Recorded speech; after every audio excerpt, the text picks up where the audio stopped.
I'm here to share some of my favorite experiences with you. I really do enjoy traveling, and the more remote and wild, the better. So this year, March, I went up to a place called Svalbard, which is basically right on top of the world, right near to the North Pole. It's the northernmost human settlement, and it's really like a stark wilderness of ice and snow. It's like totally white wherever you look. There's absolutely no trees. There's a couple of little tufts of grass here and there that the reindeer eat on, but nothing other than ice and snow. Very much similar to the South Pole, the Antarctic that we saw earlier in the presentation. It was also damn cold. I got to see snow for the first time, which was quite cool, I must say. And yeah, the temperatures went down to about minus 28 degrees without the wind chill, so it was freezing. Cool. And then so the people up there carry rifles because hungry polar bears do attack them. So essentially, you can't go out, just out of town walking about unless you have protection, because they do stalk you and jump on you. It's quite phenomenal. So then, why did I actually go there?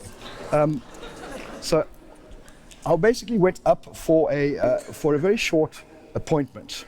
It was exactly 2 minutes and 37 seconds on the 21st of March. So it was just outside of town on the frozen tundra, and I was joined by about 2,000 other people for the same purpose, and it was totally well worth it. And yeah, it was quite a trip. Definitely spectacular. Cool. So let's move on. So then my previous appointment was also very short. It was for the 13th of November in 2013. That was up in the Australian outback near Cairns in Queensland. So that one was very well attended. About 25,000 fellow enthusiasts came along from all over around the world, and we converged on the location at the allocated time. And basically there was a 7-day festival that was organized and arranged or prepared for about 4 years before the time for this one spectacular event of 4 minutes and 2 seconds.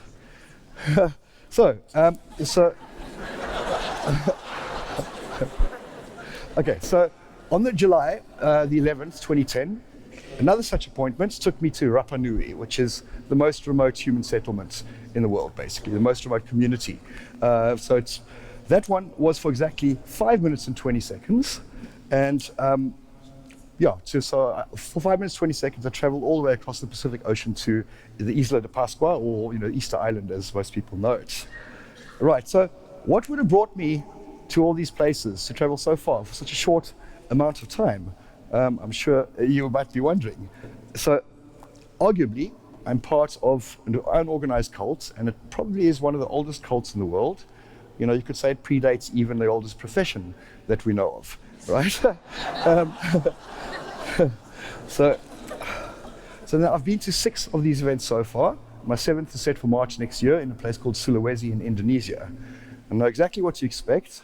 I know that I'm going to see many of my familiar friends. I don't even have to ask if they're going. They're all going to be there. And I know we'll be absolutely enthralled as ever before. Cool. So then how far would you be willing to travel for just a couple of minutes of a mind-blowing show? As you can see, there's my little itinerary. That's what I've experienced so far. And those are the places that I've traveled to. So it must be something that's quite significant to draw me and all my fellow travelers there. Cool. So now, from the earliest murmurings of our unified experience, as our earlier ancestors gathered to share their stories about survival and wonder, and around their little fires and in their caves, I'm sure the questions of like greater things and gods, must have arisen from somewhere. But looking up at the night sky and seeing the wheeling stars going around night after night it's impressive. It's quite thought-provoking. So occasionally a comet will fly over in a stoic track across the night sky, and there's shooting stars twinkling and brief. Those are great, but they kind of expected. There's nothing profound about them. But then, one day, as the moon passed before the sun and the day turned to night, that must have made them cower in terror and fear that the world was going to end. And this, pretty much like the first spark that brought fire to man, the singular event must have provoked, some fear of a greater divinity in our place in the universe. And so I believe that the gods were born in the path of the totality of the solar eclipse. So my first experience was on the 11th of August 1999, along with about 15,000 other freaks, in a place called Dagpusta in Azora in Hungary. It was the first large solar eclipse festival gathering. So that was an absolutely life-changing experience, and it totally turned me into what's called an umbraphile or shadow chaser. So I was like, I mean, standing there and transfixed by this like flaming eye of the sun, the corona. It's like a god staring at you. It's like the eye of Sauron in a way. It was absolutely humbling, completely humbling. So yeah, I just sat there enthralled, just realizing how insignificant we are in this tiny little part of, the tiny little solar system in but one of many sprawling galaxies in the universe. It's absolutely profound. Cool, so I'm sure many of you have seen or taken a peek at a partial solar eclipse. You get these funny little cardboard glasses, all the warnings written on, don't stare directly at the sun, etc., etc. They come out with newspaper publications if you've been in any region of the world where such eclipses, partial eclipses are happening. In fact, there's one here in September this year, and I'm sure the publications will give you the little glasses if we're lucky. So you can't stare directly at the sun for anything longer than a quick moment, because you will damage your eyesight. Essentially, the sun's photonic emission is so powerful that it will burn out your retina's photoreceptors. So be warned. Your mother was absolutely right to warn you about it. Okay, so there are some safe ways to view the eclipse. Welder glasses that are graded at 15 are safe. Okay, the eclipse glasses, of course, and box projection.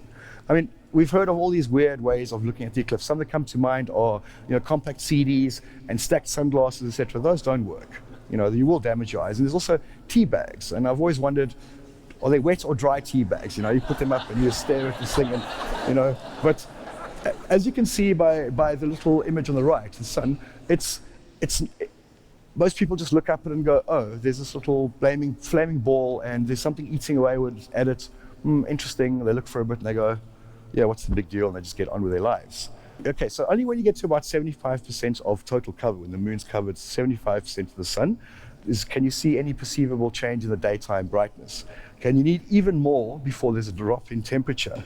So now, the closer you get to path of the totality, which is the center line of the full eclipse, where the full shadow hits the Earth, the more pronounced and eerie the changes become.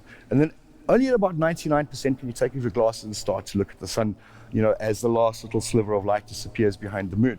And that's absolutely phenomenal. I mean, the day just turns to night and all the stars come out to play, and you just stand there completely transfixed and awed.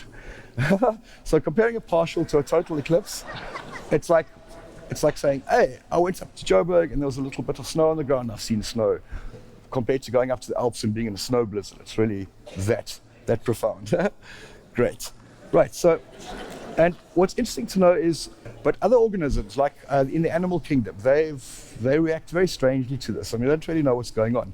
So the birds kind of stop singing, the dogs stop barking, the pigs stop snorting, and all the animal kingdom just kind of starts to go dead silent and acknowledges that something profound is happening. And in silent respect of the infinite universe's powerful impact on their diurnal rhythms, they prepare to go to sleep. And then just as they're about to get to sleep, suddenly they're waking up again and they think, hey, somebody's playing a big trick on us. It's quite an interesting thing to notice.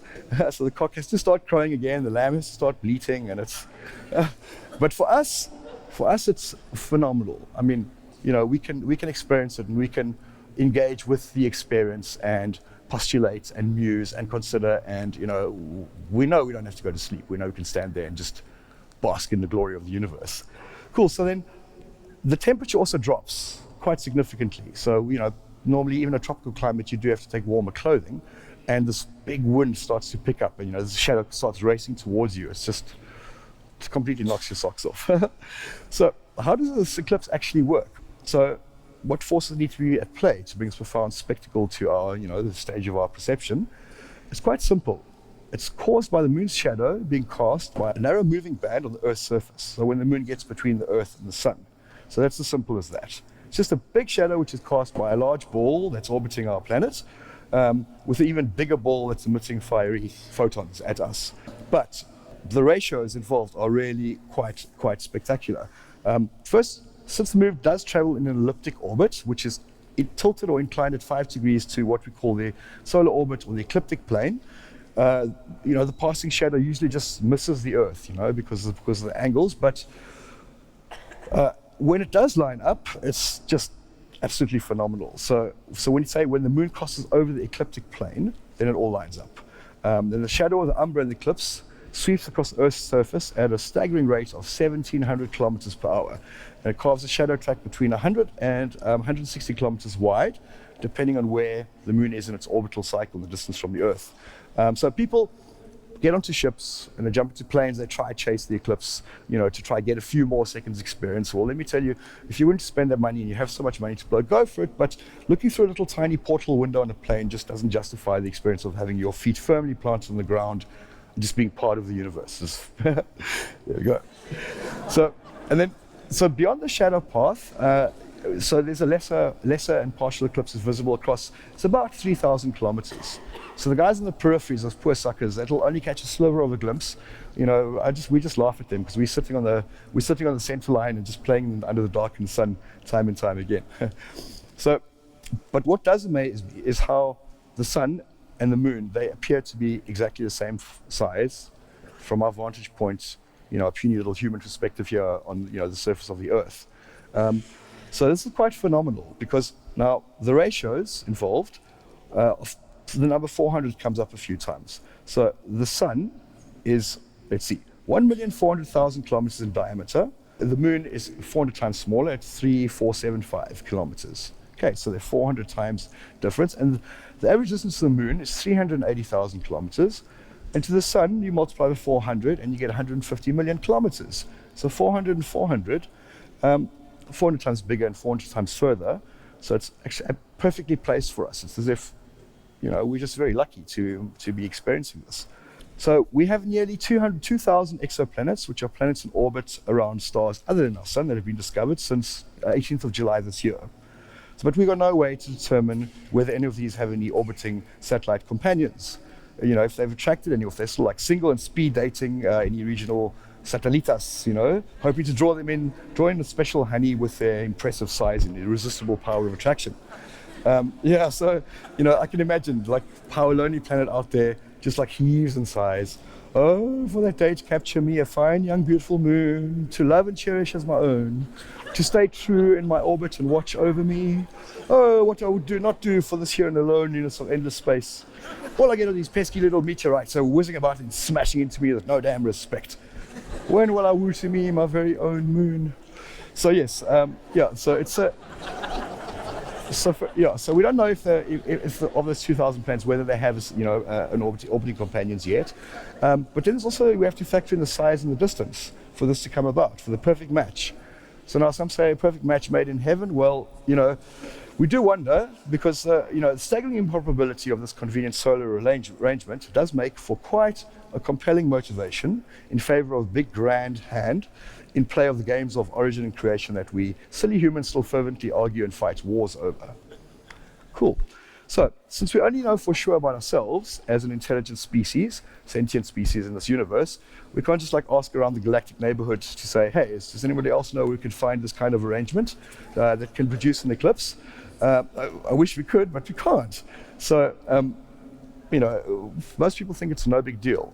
I do beg to differ. It is a very special and unique arrangement that we have on this planet. The science fiction author Ian Banks, he agrees entirely, and he speaks of this kind of amazing improbability of this kind of arrangement happening in a long passage in his book Transition. I'll quote you the end of the passage where he sums it up by saying, so that's where you look for aliens in the course of an eclipse totality track. When everybody else is looking awestruck up at the sky, you need to be looking around for anyone who looks weird, or overdressed, or isn't coming out of their RV or moored yacht with the heavily smoked glasses. If they're anywhere, they're there, and as distracted and so as vulnerable as anybody else staring up in wonder at this astonishing, breathtaking sight. So I do often wonder whether I have interacted with any extra-dimensional beings in the plain field of the shadow path. Because looking around at the many bizarre and eccentric friends I've made and been blessed to have known over the years, I've kind of wondered if any of them are not leading up to having their space shuttle, parked behind the volcano prominence somewhere. But eventually, I've kind of ruled this out by seeing them again and again and hearing their typically human tales of, life and its chores and, efforts, and et cetera, et cetera. But then there are those really odd characters that I've met only once, the really weird ones. You never see them again. And it's interesting that none of them have Facebook profiles. So, and then, and I do recall on several occasions, some of them coming out with a generous offer of space cakes, anyone. Yeah, it does make perfect sense to arrange a massive party and festival in and around this amazing event.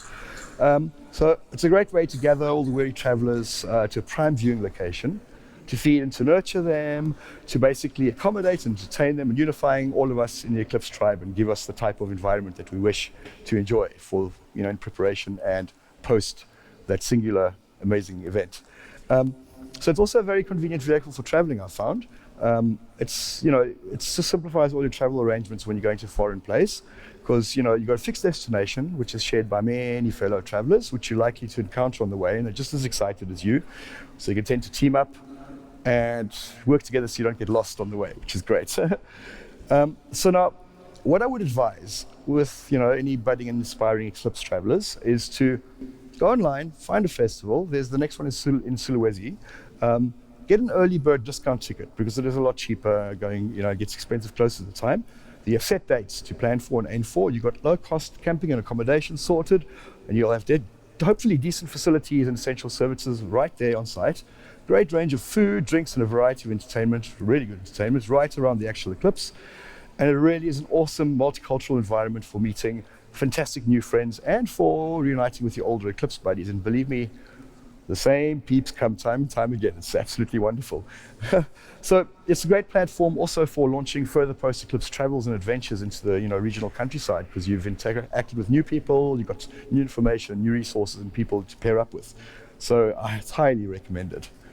That is a photo from Svalbard that a dear friend of mine took of the totality. You can see those little spots there. They're called the little diamond beads. That was like the first time I'd seen those. So alas, nothing does last forever, as they say. And so it's the same with the eclipse. It's not going to be around forever, because the moon is gradually moving away from the Earth, and so it appears smaller and smaller and smaller as it goes. Eventually it'll be too small to cover the sun entirely, and you won't be able to see anything. So you guys had better start packing your bags and preparing, and you better hurry, because this opportunity won't be around forever. Just to give you an idea, so you've got some time frames, the rate at which the moon is moving away is between 3 and 5 centimeters a year, which gives us approximately 500 million years. So don't procrastinate and don't faff, because you're going to miss it. Okay, cool. So now, my personal objective here in my life is to basically complete 1 hour under the mysterious shadow path. So far, I have 21 minutes and 13 seconds, and I'm just over a third of the way from my lifetime. And I invite you all to come with me to join us in Sulawesi next year in Indonesia on the 9th of March at 8:38 a.m. or to any eclipse thereafter. So come see the spectacle that draws us from all corners of the globe and all the Earth's cultural diversities. Come stand with us, united once more under the twinkling daylight stars, to enjoy another cosmic day. Cool, thank you.